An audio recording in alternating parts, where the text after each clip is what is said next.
Hey all, so September 24க்கான Hindu news analysis பார்த்துட்ருக்கோம். So first வீடியோவில் எதோட ஸ்டாப் பண்ணேன் அப்படின்னு பார்த்தீங்கன்னா, டூரிஸ்ட் இன்ஃப்ராஸ்ட்ரக்சரில் பேசிக் டூரிசம் ஃபெசிலிட்டிஸ்லாம் கொடுக்கணும்னு சொல்லியிருக்காங்க 2018 நார்ம்ஸ் படி. அதுபடி shacks, toilets, blocks, changing rooms, drinking water ஃபெசிலிட்டிஸ்லாம் பீச்சஸில் பெர்மிட் பண்ணுறாங்க அப்படின்னு பார்த்தோம். ஆனால் 10 மீட்டர் ஃப்ரம் ஹை டைட் லைன்லேருந்து நோ டெவலப்மெண்ட் ஜோனாக அறிவிச்சிருக்காங்க. ஸோ இதை பார்த்துக்கணும்.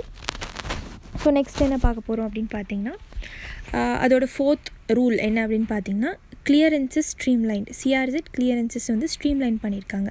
ஐ மீன் சென்ட்ரல் கவர்மெண்ட் எந்தெந்த சிஆர்இசட்க்கெலாம் அப்ரூவல் கொடுக்கணும், ஸ்டேட் கவர்மெண்ட்லாம் எந்தெந்த சிஆர்இசட்க்கெலாம் அப்ரூவ்மெண்ட் கொடுக்கணும் அப்படின்னு பார்க்க போகிறோம். ஸோ இதில் என்ன அப்படின்னு பார்த்தீங்கன்னா, the procedure for CRZ clearances has been streamlined. Only such projects, activities which are located in CRZ 1 and CRZ 4 என்ன அப்படின்னு பார்த்தீங்கன்னா, shall be dealt with the CRZ clearance with the Ministry of Environment, Forest and Climate Change. So இந்த first ஒன்னும் last one 4th ஒன்னும் யார் clearance கொடுப்பாங்க அப்படின்னு பார்த்தீங்கன்னா, Ministry of Environment, Forest and Climate Change தான் கொடுப்பாங்க. அண்ட் தென் CRZ 2ம் 3யும் ஸ்டேட் கவர்மெண்ட்ஸ் கொடுப்பாங்க கிளியரன்சஸ். ஸோ இந்த பாயிண்ட் ரொம்ப இம்பார்ட்டண்ட்டான point. 1 and 4 Ministry of Environment, Forest and Climate Change கொடுப்பாங்க. And then 2 and 3 state governments, respective state governments clearances கொடுப்பாங்க. Next one என்ன அப்படின்னு பார்த்தீங்கன்னா, no development zone of 20 meters has been stipulated for all islands. First எல்லா ஐலண்ட்ஸ்க்கும் ஒரு யூனிஃபார்மான no development zone கொடுக்கல. பட் இப்போ எல்லா ஐலண்ட்ஸ்க்கும் என்ன அப்படின்னு பார்த்தீங்கன்னா, 20 meters from the high tide லைன்லேருந்து no development zone. So for islands close to the mainland coast, for all backwater islands in the mainland, in the wake of space limitation and unique geography of such regions, bringing uniformity in the treatment of such regions. So no development zone islands க்கு எவ்வளோ அப்படின்னு கேட்டாங்கன்னா 20, டூரிசம்க்கு 10 அப்படின்னு ஞாபகம் வச்சுக்கோங்க. And then நம்ம வில்லேஜஸ்க்கு, rural ஏரியாஸ்க்கு பார்த்தோம். So high பாப்புலேஷனாக இருந்தால் எவ்வளோ 50 meters, அண்ட் பாப்புலேஷன் அந்த 2161 விட கம்மியாக இருந்தால் it is the same 200 meters for no development zone. அடுத்து நெக்ஸ்ட் என்னென்னா, on ecologically sensitive areas have been accorded special இம்பார்ட்டன்ஸ்னு கொடுத்துருக்காங்க. So special guidelines related to the conservation and management plans have been drawn up as part of the CRZ notification. So CRZ 1குள்ளே eco sensitive ஜோன்ஸ்லாம் இருக்கும், அதெல்லாம் special அட்டென்ஷனோடு இருக்கும். அடுத்து point 7 pollution abatement has been accorded special focus. So ecological ஜோன்ஸும் and then sensitive ஏரியாஸும் and then பொல்யூஷனுக்கும் இம்பார்ட்டன்ஸ் கொடுத்துருக்காங்க. In order to address pollution in coastal areas, treatment facilities have been made permissible activities in CRZ 1 area subject to necessary safeguard. So என்னென்னா, பொல்யூஷனை control பண்ணுற அளவுக்கு அங்கே என்னென்னலாம் ஃபெசிலிட்டிஸ் வேணுமோ அதெல்லாம் செட் பண்ண சொல்லியிருக்காங்க. ஸோ இதுக்கு ரிலேட்டடான ஒரு கொஷின் என்னென்னு பார்த்தீங்கன்னா, which of the following statements with respect to CRZ, I mean coastal zone regulation norms 2018 is are கரெக்ட்னு கேட்டிருக்காங்க. First one, tourism infrastructure up to 10 meters from the high tide line is allowed. All islands will have no development zone up to 50 meters from the high tide line அப்படின்னு சொல்லியிருக்காங்க. First point இப்போ தான் நம்ம பார்த்தோம். Tourism infrastructure 10 meter வரைக்கும் high tide லைன்லேருந்து no development zone பார்த்தோம். அதுக்கப்புறம் ஆல் ஐலண்ட்ஸ் யூனிஃபார்மாக இப்போ 20 metersனு பார்த்தோம். இங்கே 50 metersனு கொடுத்துருக்காங்க. இது தப்பு. So option 1 only is the correct answer. So next என்ன அப்படி பார்க்க போகிறோம் அப்படின்னு பார்த்தீங்கன்னா, கொலீஜியம் சிஸ்டம் பற்றி டீட்டெயிலாக பார்க்க போகிறோம். அண்ட் 3 judges கேசஸ் பற்றி பார்க்க போகிறோம். ஸோ இந்த டாபிக் எதுக்கடியில் வருது அப்படின்னு பார்த்தீங்கன்னா, GS பேப்பர் 2 பாலிட்டி கடியில் வருது. So appointment of judges and removal of judges, high court and supreme court judges எந்த ஆர்டிக்கலில் சொல்லியிருக்காங்க அப்படின்னு பார்த்தீங்கன்னா, ஆர்டிக்கல் 124 கடியில் சொல்லியிருக்காங்க. ஸோ இது கடியில் என்ன அப்படின்னு பார்த்தீங்கன்னா, judges to supreme court and high court are appointed by the president of இந்தியான்னு தெரியும். ஆஸ் பர் த இந்தியன் கான்ஸ்டியூஷனில் இது சொல்லியிருக்காங்க. So however the method and manner of their selection to higher judiciary has not been explicitly provide in the constitution. So யார் high கோர்ட்டையும் supreme court ஜட்ஜஸையும் appoint பண்ணணும்னு சொல்லியிருக்காங்க, தவிர எப்படி அப்பாயிண்ட் பண்ணணும் அப்படிங்கிறத கான்ஸ்டியூஷனில் சொல்லலை. அடுத்து, thus the process for appointment, elevation and transfer. So எப்படி அவங்கள அப்பாயிண்ட் பண்ணுறது, எப்படி அவங்கள லோவர் கோர்ட்லேருந்து ஹையர் கோர்ட்டுக்கு எலிவேட் பண்ணுறது, அவங்கள ஒரு ஹை கோர்ட்லேருந்து ஒரு இன்னொரு ஹை கோர்ட்டுக்கு ஒரு ஹை கோர்ட்லேருந்து சுப்ரீம் கோர்ட்டுக்கு எப்படி ட்ரான்ஸ்ஃபர் பண்ணுறது அப்படிங்கிற process it's a debatable issue அப்படின்னு சொல்லியிருக்காங்க. Due to overlapping nature of legislature, executive and judiciary as envisaged in the Constitution of India. So constitution of இந்தியாவில் வந்து இவங்க 3 ஆர்கன்ஸும் வந்து ஓவர்லாப் ஆகிற மாதிரி இருக்குது. ஸோ அது எப்போவுமே வந்து ஒரு டிபேட்டபிளான இஷ்யூவாகவே இருக்குது. ஸோ அதுக்கப்புறம் என்ன அப்படின்னு பார்த்தீங்கன்னா என்ஜாக் பற்றி பார்க்கணும். So government of India has passed the Constitution amendment bill 121st amendment bill வந்து கொடுத்துருந்தாங்க 2014. என்னென்னா நேஷ்னல் ஜுடிஷியல் அப்பாயின்மெண்ட் கமிஷன் ஒன்று செட்டப் பண்ணியிருந்தாங்க to replace the collegium. So கொலீஜியம்னா என்னன்னு நான் சொல்கிறேன். அதுக்கு முன்னாடி கொலீஜியம் வந்து ரீப்ளேஸ் பண்ணி என்ஜாக் அப்படின்னு ஒன்று கொண்டு வந்திருந்தாங்க. ஸோ என்னென்னா எப்பவுமே கொலீஜியமில் வந்து அவங்க ஜட்ஜஸ் தான் இருப்பாங்க. CGI judges, senior most judges தான் வந்து அப்பாயின்மெண்ட்ஸ்லாம் மேக் பண்ணுவாங்க. பட் என்ஜாக்கில் வந்து ஒரு லா மினிஸ்டர் உள்ளே வர மாதிரி, ஐ மீன் ஒரு எக்ஸிக்யூட்டிவ் வந்து சென்ட்ரல் கவர்மெண்ட்லேருந்து உள்ளே வர மாதிரி இருந்துச்சு.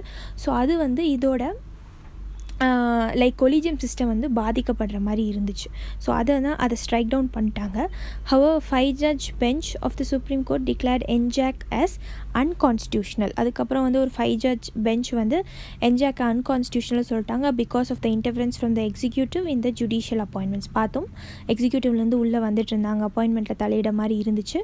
So this decision has effectively revive the collegium system. So அப்புறம் என்ன ஆச்சு அப்படின்னு பார்த்தீங்கன்னா திருப்பி கொலீஜியம் சிஸ்டமே வந்து உள்ளே கொண்டு வந்துட்டாங்க. ஸோ இதில் என்ன பார்க்க போகிறோம் அப்படின்னு பார்த்தீங்கன்னா வாட் இஸ் கொலீஜியம்னு பார்க்க போகிறோம். கொலீஜியம் எப்படி இவால்வ் ஆகி வந்துச்சு, first judge, second judge, third judges, 3 judge case வந்து பார்க்க போகிறோம். ஃபர்ஸ்ட் வந்து ஆல்ரெடி நான் சொன்ன மாதிரி கொலீஜியமில் யார் இருப்பா அப்படின்னு பார்த்தீங்கன்னா சீஃப் ஜஸ்டிஸ் ஆஃப் இந்தியா இருப்பார். ஸோ அது இல்லாமல் 4 சீனியர் மோஸ்ட் ஜட்ஜஸ் வந்து இருப்பாங்க. So of the supreme court. So இவங்க தான் வந்து ரெக்கமெண்டேஷன்ஸ் கொடுப்பாங்க for appointment and transfer of judges to the higher ஜுடிஷியரின்னு supreme court and high court. So the collegium system evolve through 3 different ஜட்ஜ்மெண்ட்ஸ்ன்னு சொல்லியிருந்தோம். So அதுதான் வந்து 3 ஜட்ஜஸ் கேஸ்ன்னு சொல்லுவாங்க. ஸோ ஃபர்ஸ்ட் ஜட்ஜஸ் கேஸ் வந்து 1982 நடக்கும். ஸோ யாருக்கும் அடியில் நடக்கும்னு பார்த்தீங்கன்னா SP Gupta versus the union of India. So அவங்க வந்து ஒரு பிஐஎல் போட்டிருப்பாங்க, பப்ளிக் இன்ட்ரெஸ்ட் லிட்டிகேஷன் போட்டிருப்பாங்க regarding the appointment of judges of high court and supreme court அப்படின்னு சொல்லியிருக்காங்க. So the main question before the court was to whose opinion amongst various participants should have primacy in the process of selection of judges. So என்ன அப்படின்னு பார்த்தீங்கன்னா யாரோட decision வந்து மோர் இம்பார்ட்டன்ட்னு கேட்டிருக்காங்க. இந்த இதில் ரைஸ் பண்ணியிருக்காங்க வெதர் த எக்ஸிக்யூட்டிவ் ஆர் ஜுடிஷியரின்னு கேட்டிருக்காங்க. அதுக்கப்புறம் என்ன அப்படின்னு பார்த்தீங்கன்னா சுப்ரீம் கோர்ட் வந்து இதில் என்ன ஒப்பீனியன் கொடுத்துருந்தாங்கன்னா opinions of Chief Justice of India and Chief Justice of the respective high courts were merely consultative. So வந்து சிஜிஐ கிட்டே இல்லை Chief Justice of the high courts கிட்டே நீங்கள் ஒப்பீனியன் கேட்டிங்கன்னா அது ஜஸ்ட் கன்சல்டேட்டிவ் தான். And the power of appointment resides solely and exclusively rest with the central government. So எக்ஸிக்யூட்டிவ்கிட்ட தான் வந்து அப்பாயின்மெண்ட்டோட பவர் இருக்குது அப்படின்னு சொல்லி சுப்ரீம் கோர்ட் சொல்லியிருந்தாங்க. Central government could override the opinions given by the judges. So கன்சல்டேட்டிவாக இருக்கிறனால அவங்க வந்து அதை எடுத்துட்டும் போகலாம், அவங்க கொடுத்துருக்க டெசிஷனுக்கு மேலே மீறியும் போகலாம் அப்படின்னு சொல்லி ஃபர்ஸ்ட் ஜட்ஜஸ் கேஸில் வந்து எக்ஸிக்யூட்டிவ்க்கு சாதகமாக வந்து ஒப்பீனியன் கொடுத்துருந்தாங்க. ஸோ செகண்ட் ஜட்ஜஸ் கேஸில் என்ன அப்படின்னு பார்த்தீங்கன்னா 1993 நடந்திருக்கும். இதுவும் ஒரு பிஐஎல் தான். Was filed as a writ petition in supreme court advocates on record association versus the union of இந்தியான்னு சொல்லி கொடுத்துருக்காங்க. ஸோ இது என்ன அப்படின்னு பார்த்தீங்கன்னா ஒரு 9 ஜட்ஜஸ் பெஞ்ச் ஆஃப் 9 ஜட்ஜஸ் வந்து ஒன்றா உட்காந்து இந்த கேஸை டீல் பண்ணாங்க. ஸோ இதுக்கடியில் the court considered the question of primacy of opinion of CJI in regard to the appointment of Supreme Court judges. Already first judge கேஸில் வந்து சிஜிஐ கிட்ட கேட்குறது வந்து it's merely a consultative opinion தான் அப்படின்னு சொல்லியிருக்காங்க. பட் இதில் வந்து ப்ரைமசி ஆஃப் ஒப்பீனியன் ஆஃப் சிஜிஐ இருக்கணும் அப்படின்னு சொல்லி கன்சிடர் பண்ண சொல்லியிருந்தாங்க. கோர்ட் வந்து கன்சிடர் பண்ணிச்சு. So referring to consultative process is envisaged in the article 124(2). So appointments வந்து ஆல்ரெடி பார்த்தோம் 124 கடியில் இருந்துச்சுன்னு அதில் clause 2 வந்து இவங்ககிட்ட கேட்குறது ஒரு கன்சல்டேட்டிவான ப்ராசஸ் அப்படின்னு சொல்லியிருக்காங்க. The court emphasise that government does not enjoy primacy or absolute discretion matters of appointments of supreme court judges. So என்னென்னா சுப்ரீம் கோர்ட் ஜட்ஜை வந்து நீங்கள் அப்பாயிண்ட் பண்ணோன்னா எக்ஸிக்யூட்டிவ் இருக்காங்க இல்லையா, அவங்களது வந்து அப்சல்யூட் டிஸ்கிரிஷன் கிடையாது. சிஜிஐ கொடுக்குறதையும் வந்து யூ ஷுட் கன்சிடர் அப்படின்னு வந்து சொல்லியிருந்தாங்க. Primacy of CJI will prevail அப்படின்னு சொல்லியிருந்தாங்க. அப்படியே மாற்றி சொல்லியிருக்காங்க இங்கே ஃபர்ஸ்ட் ஜட்ஜ் கேஸ்க்கும் செகண்ட் ஜட்ஜ் கேஸ்க்கும். அடுத்து the court said that provisions for consultation with Chief Justice was introduced as CJI is best equipped to know and access to worth and sustainability of a candidate and is also necessary to eliminate political influences. So என்னென்னா அந்த ஃபீல்டில் இருக்கிறவங்களுக்கு தான் யாரை appoint பண்ணணும்னு தெரியும். So அது கீழே இருக்கிறவங்கள அவங்களுக்கு தான் நல்லா தெரியும். ஐ மீன் சிஜேஐக்கு தான் அவர் கீழே இருக்கிற கேண்டிடேட்ஸ் யார் பெஸ்ட்டுன்னு சொல்லி சூஸ் பண்ணுறது தெரியும். அண்ட் அது இல்லாமல் சிஜேஐயோட ஒப்பீனியனை நம்ம சோலாக எடுத்தோம்னா பொலிட்டிக்கல் இன்ஃப்ளூயன்ஸ் ஐ மீன் எக்ஸிக்யூட்டிவோட இன்ஃப்ளூயன்ஸ் வந்து இதில் எலிமினேட் பண்ணப்படும் அப்படின்னு சொல்லி செகண்ட் ஜட்ஜ் கேஸில் சொல்லியிருந்தாங்க. The selection should be made in the result of participatory consultative process where executive has the power to act as a mere check on the exercise of the power by CJI to achieve constitutional purpose. So என்ன சொல்லியிருக்காங்க அப்படின்னு பார்த்தீங்கன்னா CGI decision தான் ஃபைனல்னு சொல்லியிருக்காங்க. And வந்து executive இதில் involve ஆனாலும் அவங்க வந்து ஒரு மியர் செக்காக தான் இருக்கணும் சிஜிஐக்கு அப்படின்னு வந்து சொல்லியிருக்காங்க. நெக்ஸ்ட் வந்து தேர்ட் ஜட்ஜ் கேஸ் வந்து இங்கே கொடுத்துருக்காங்க. ஸோ என்ன அப்படின்னு பார்த்தீங்கன்னா இதில் வந்து என்னென்னா ஒரு தேர்ட் ஜட்ஜ் கேஸ் வந்து 1999 வந்து பிஐஎல் கிடையாது, பட் பிரசிடென்ஷியல் ரெஃபரன்ஸில் வந்து வந்திருந்தது. இதுவும் ஒரு 9 ஜட்ஜஸ் பெஞ்ச் தான். ஸோ இதில் என்ன சொல்லியிருக்காங்க அப்படின்னு பார்த்தீங்கன்னா ஆர்டிக்கல் 143 படி வந்து presidential reference வந்து பண்ணலாம். ஸோ இதுக்கடியில் என்னென்னா in making his her recommendation CJI shall consult 4 senior most judges of Supreme Court. இதில் தான் கொலிஜியம் ஃபைனலாக வந்து உருவாச்சு. ஸோ ஒரு சிஜிஐ அவருக்கு கீழே வந்து 4 senior most judges வந்து இருக்கணும் ஆஃப் த சுப்ரீம் கோர்ட். அதுக்கப்புறம் என்னென்னா the opinion of all the members of the collegium with respect to the recommendation shall be in writing. So இதில் இருக்கிற ஒரு சிஜிஐயும் 4 senior most judgesஸும் வந்து அவங்களோட ஒப்பீனியன்ஸ் எல்லாமே வந்து ரெக்கமெண்டேஷன்ஸ் எல்லாத்துலேயும் வந்து ரைட்டிங்கில் எழுதிடணும். அடுத்து the views of the senior most Supreme Court judge who hail from the High Court from where the person recommended comes must be obtained in writing from the collegium's consultation. So இந்த பாயிண்டில் என்ன சொல்லியிருக்காங்கன்னா in case வந்து இங்கே ஒரு X state இருக்குதுன்னு வச்சுக்கோங்க. So அதில் வந்து நீங்கள் going to put another person as a CJI of that high court. So இங்கே இருக்கிற எக்ஸ் பர்சன் ஐ மீன் இந்த எக்ஸ் ஸ்டேட்டில் இருக்கிற சிஜிஐ கிட்ட ரைட்டிங்ஸ்லேருந்து வாங்கணும். அதுக்கப்புறம் என்னென்னு பார்த்தீங்கன்னா if majority the collegium is against the appointment of the particular person the person shall not be appointed. இப்போ கொலிஜியமில் ஒரு CJI and 4 senior most judges இருப்பாங்கன்னு பார்த்தோம். மெஜாரிட்டி பீப்புள் வந்து வேணான்னு சொன்னால் அவங்கள அப்பாயிண்ட் பண்ணக்கூடாது. Even if 2% tells no to that person அப்பவும் வந்து அவங்கள அப்பாயிண்ட் பண்ணக்கூடாது. So CJI would not press for such appointment. So என்னென்னா high court judge of outstanding merit can be appointed as supreme court judge. So high court judges இருக்குது இல்லையா, so அவங்களில் யாராவது merit லெவலில் வந்து அதிகமாக இருந்தாங்கன்னா அவங்கள சுப்ரீம் கோர்ட் ஜட்ஜாக அப்பாயிண்ட் பண்ணலாம் ரிகார்ட்லெஸ் ஆஃப் த சீனியாரிட்டி பொறுத்து தான் போடணுன்ட்டு இல்லை. அவுட்ஸ்டாண்டிங் மெரிட் இருந்துச்சுன்னா அவங்கள வந்து சுப்ரீம் கோர்ட்டுக்கு ஜட்ஜாக வந்து போடலாம். நெக்ஸ்ட் வந்து என்ன அப்படின்னு பார்த்தீங்கன்னா எப்படி யாரை எப்படி அப்பாயிண்ட் பண்ணுவாங்க. ஃபஸ்ட்டு வந்து சிஜிஐ சீஃப் ஜஸ்டிஸ் ஆஃப் இந்தியாவை எப்படி அப்பாயிண்ட் பண்ணுவாங்கன்னு பார்த்தலாம். So the CGI to appoint CGI the outgoing CGI recommends his successor based strictly on the seniority of appointments. Then the union law minister forwards the recommendations to the prime minister who in turn advises the president. So என்ன அப்படின்னு பார்த்தீங்கன்னா CGI இருப்பார் இல்லையா, அவருக்கு அடுத்த வர சக்ஸஸரை இவர் வந்து ரெக்கமெண்ட் பண்ணுவார் solely based on the seniority. அதை வந்து யூனியன் லா மினிஸ்டருக்கு ஃபார்வர்ட் பண்ணுவார். அதை வந்து யூனியன் லா மினிஸ்டர் பிரைம் மினிஸ்டருக்கு ஃபார்வர்ட் பண்ணுவாங்க. அவங்க பிரைம் மினிஸ்டர் வந்து will advise the president to appoint the respected CJI. அடுத்து என்ன அப்படின்னு பார்த்தீங்கன்னா to appoint other judges of supreme court. இப்போ சுப்ரீம் கோர்ட்டில் தான் பார்த்துட்ருக்கோம். அதில் ஒரு சிஜிஐயும் அண்ட் அதர் ஜட்ஜஸ் வந்து வேரி ஆகிட்டே இருப்பாங்க. ஸோ அவங்கள எப்படி அப்பாயிண்ட் பண்ணுவாங்கன்னு பார்த்தீங்கன்னா த proposal for the appointment is initiated by the CGI தான் இதுவும் வந்து இனிஷியேட் பண்ணுவார். த சிஜிஐ வந்து கன்சல்ட்ஸ் the rest of the collegium members. இப்போது ஒரு சிஜிஐ கீழே 4 senior most மெம்பர்ஸ் இருப்பாங்கன்னு பார்த்தோம், அவங்க கூட வந்து கன்சல்ட் பண்ணுவார். அதுக்கப்புறம் என்ன அப்படின்னு பார்த்தீங்கன்னா as well as the senior most judge of the court hailing from the high court. So in case வந்து அவர் எந்த கோர்ட்டில் இப்போது வந்து சுப்ரீம் கோர்ட்டுக்கு வரவர் வந்து ஹை கோர்ட்லேருந்து தானே வருவார். ஸோ அந்த ஹை கோர்ட்டில் இருக்கிற சீனியர் மோஸ்ட் ஜட்ஜ்கிட்டையும் கேட்பாங்க to which the recommended person belongs.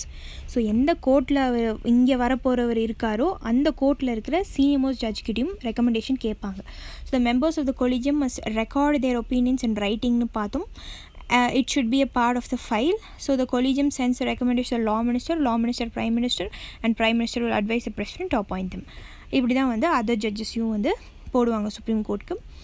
And then appointment of chief justice of high courts. எப்படி வந்து ஹை கோர்ட்டில் இருக்கிற சீஃப் ஜஸ்டிஸ் அப்பாயிண்ட் பண்ணுவாங்க அப்படின்னு பார்த்தீங்கன்னா chief justice of high court is appointed as per the policy of having having chief justices from outside the respective state. So எப்படி வந்து governor வந்து அவர் சொந்த ஸ்டேட்டில் போட மாட்டாங்களோ அதே மாதிரி தான் சீஃப் ஜஸ்டிஸ் ஆஃப் ஹை கோர்ட்டையும் அப்படி போட மாட்டாங்க, வேறு ஒரு ஸ்டேட்லேருந்து எடுத்து போடுவாங்க.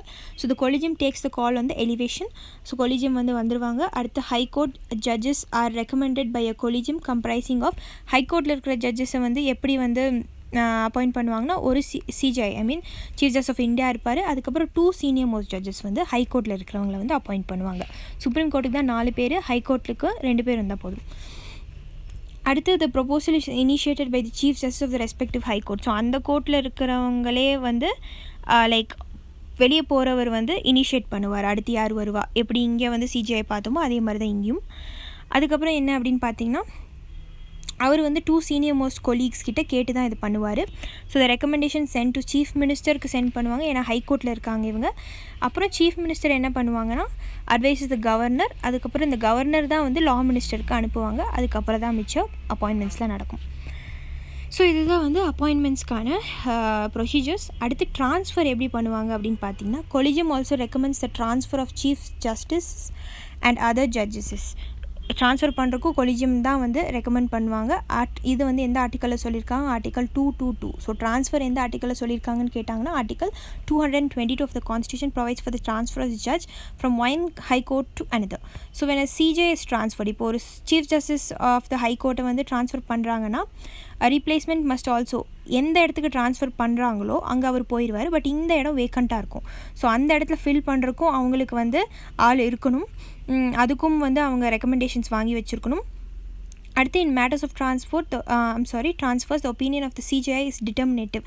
So chief justice of India தான் அதை வந்து சோலாக டிசைட் பண்ணுவார். அண்ட் தென் என்ன அப்படின்னு பார்த்துட்டிங்கன்னா and the consent of the judge concerned is not required. So transfer பண்ண போகிறவர்கிட்ட கேட்க தேவையில்லை, நீங்கள் உங்களை இங்கே தான் ட்ரான்ஸ்ஃபர் பண்ண போகிற உங்களுக்கு ஓகேவான்ட்டு. அடுத்து however the CJI should take into account the views of CJ of high court concerned. So இப்போ வந்து இந்த இடத்துலேருந்து இன்னொரு இடத்துக்கு ட்ரான்ஸ்ஃபர் பண்ணுறாருன்னா அந்த concerned chief justice of the high court கிட்ட அவர் கேட்கணும். ஸோ எந்த பர்சனை ட்ரான்ஸ்ஃபர் பண்ண போகிறாரோ அந்த கோர்ட் கிட்ட கேட்கணும், அந்த கோர்ட்டோட சிஜே. அண்ட் தென் என்ன அப்படின்னு பார்த்தீங்கன்னா and views of one or more supreme court judges who are in the position to do so. So all transfers must be made in the public interest, that is for the betterment of the administration of justice. So இப்படி transfer பண்ணுறீங்க அப்படின்னு பார்த்தீங்கன்னா பப்ளிக்கோட இன்ட்ரெஸ்ட்டில் தான் transfer பண்ணணும். Administration of justice வந்து betterment ஆகிறதுக்கு மட்டும்தான். பட் இந்த கொலிஜியமோட ஒரு கிரிட்டிசிசம் என்ன அப்படின்னு பார்த்தீங்கன்னா ஒப்பேக்காக இருக்குது, டிரான்ஸ்பரண்ட்டாக இல்லை. அவங்களுக்குள்ளேயே டிசைட் பண்ணி அவங்களே ட்ரான்ஸ்ஃபர் பண்ணிக்கிறாங்க ஆர் அவங்களே அப்பாயிண்ட் பண்ணிக்கிறாங்க. அண்ட் தென் நெப்போட்டிசம் நடக்கும். சம்டைம்ஸ் வந்து அவங்களோட ஃபேமிலி மெம்பர்ஸே வந்து அப்பாயிண்ட் பண்ணுறக்கும் வாய்ப்பு இருக்குது. ஸோ இன்றைக்கி வந்து எல்லா ஆர்டிகல்ஸும் முடிஞ்சது. ஸோ இதில் வந்து ப்ராக்டிஸ் கொஷின்ஸ் வந்து டீல் பண்ணுவோம். ஃபர்ஸ்ட் ஸோ இதில் செகண்ட் கொஸ்டின் பார்த்துட்டிங்கன்னா consider the following statement with respect to judges of the supreme கோர்ட்னு கொடுத்துருக்காங்க. So the process and manner of the appointment has been given under article 124 of the constitution. எப்படி வந்து ஒருத்தரை appoint பண்ணணும் and process and manner கொடுத்துருக்காங்களான்னு கேட்குறாங்க. Second one the manner of removal has been provided and the judges inquiry act of 1968னு கொடுத்துருக்காங்க. So இதுக்கான correct answer பார்த்துட்டிங்கன்னா 2 only. ஏன் வந்து 1 தப்பு அப்படின்னு பார்த்தீங்கன்னா எப்போவுமே வந்து பிரசிடெண்ட் வந்து அப்பாயிண்ட் பண்ணுவார் அப்படிங்கிறது தான் 124 கொடுத்துருக்காங்க ஆர்டிக்கலில். பட் ப்ராசஸ் அண்ட் மேனர் வந்து கான்ஸ்டியூஷனில் கொடுக்கவே இல்லை. அதனால தான் கொலிஜியம் சிஸ்டம் வந்து இவால்வ் ஆச்சு. செகண்ட் ஒன் வந்து ஒரு ஜட்ஜை வந்து எப்படி ரிமூவ் பண்ணுறது அப்படிங்கிறது ஜட்ஜஸ் இன்கொயரி ஆக்ட் ஆஃப் 1968 தான் வந்து கொடுத்துருக்காங்க. ஸோ இன்றைக்கி டாபிக்ஸ்க்கான கொஷின்லாம் என்னென்ன அப்படின்னு பார்த்துட்டிங்கன்னா இதில் இருக்குது, ரீட் பண்ணிக்கோங்க பாஸ் பண்ணி. ஃபர்ஸ்ட் கொஷின் வந்து consider the following statement about India's intended national determined contribution under the UNFCCC பார்த்தோம். achieve 40% cumulative electric power installed from non-fossil fuels அப்படின்னு கொடுத்துருக்காங்க. Second point reduce emission intensity to India's GDP by 33 to 35% by 2013 from 2005 லெவல்ஸ்னு கொடுத்துருக்காங்க. So இதுக்கான correct answer பார்த்துட்டிங்கன்னா both 1 and 2 நம்ம பார்த்தோம். இது இல்லாமல் நம்ம இன்னொரு பாயிண்ட்டும் பார்த்தோம், 175 ஜிகாவாட்ஸ் வந்து 2030 அட்டெயின் பண்ணும் அப்படின்னும் பார்த்தோம். செகண்ட் கொஸ்டின் வந்து என்னென்னு பார்த்தீங்கன்னா consider the following statement about silent valley national park. It is located இன் தமிழ்நாடுன்னு கொடுத்துருக்காங்க. ரிவர் குந்தி கிராசஸ் த்ரூட்னு கொடுத்துருக்காங்க. ஸோ வந்து இதுக்கான கரெக்ட் ஆன்சர் வந்து 2 only because it is located in Kerala. அடுத்து third one, consider the following statement about the national population register வந்து பார்த்தோம். It's legally grounded in the census act of 1948 கொடுத்துருக்காங்க. It includes both biometric and demographic details of the ரெசிடென்ட்ஸ்னு கொடுத்துருக்காங்க. So இதுக்கான correct answer பார்த்தீங்கன்னா 2 only, because it is legally grounded in which act அப்படின்னு பார்த்தீங்கன்னா citizenship act of 1955 and especially அதோட amendment வந்து 2004 பண்ணாங்க. அதில் வந்து ஆர்டிக்கல் செக்ஷன் 14A வந்து இதை பற்றி தனியாக கொடுத்துருக்காங்க. At the fourth question, which of the following renewable energy sources currently has the highest installed capacity in India? எதை வந்து அதிகமாக இன்ஸ்டால் பண்ணியிருக்காங்க இந்தியாவில்னு கேட்டிருக்காங்க. இதுக்கான கரெக்ட் ஆன்சர் பார்த்துட்டிங்கன்னா wind and not solar power. Because அந்த 175ல் 100 வந்து சோலார் பவர்னு பார்த்தனால நம்ம சோலார் பவர்னு எழுதிடக்கூடாது. இந்தியாவில் அதிகமாக எந்த கெப்பாசிட்டி அதிகமாக இன்ஸ்டால் பண்ணியிருக்கோன்னா விண்டு தான் பண்ணியிருக்கோம். ஸோ நேற்று கேட்ட கொஷனுக்கான ஆன்சர் வந்து என்னென்னு பார்த்தீங்கன்னா போத் 1 and 2. நேற்று என்ன கேட்டிருந்தேன்னா எண்டோசல்ஃபான் பற்றி கேட்டிருந்தேன். So it is an insecticide which has been included under Stockholm convention for its toxic effect on humans. So ஸ்டாக்ஹோம்லேயும் மென்ஷன் பண்ணியிருந்தாங்க, ராட்டர்டாம் கன்வென்ஷன்லேயும் இதை மென்ஷன் பண்ணியிருக்காங்க. ஸோ நெக்ஸ்ட் வந்து manufacture and sale of endosulfan வந்து 2011 பேன் பண்ணிட்டாங்க. So both 1 and 2 is the correct answer. So question for the day என்னென்னு பார்த்தீங்கன்னா 4 SDG கோல்ஸ் கொடுத்துருக்காங்க. First one end poverty, second one good health and well-being, third one zero hunger, fourth one quality education கொடுத்துருக்காங்க. எது கரெக்டான ஆன்சர்னு choose பண்ணி கமெண்ட்டில் mention பண்ணுங்கள். Okay friends, thank you.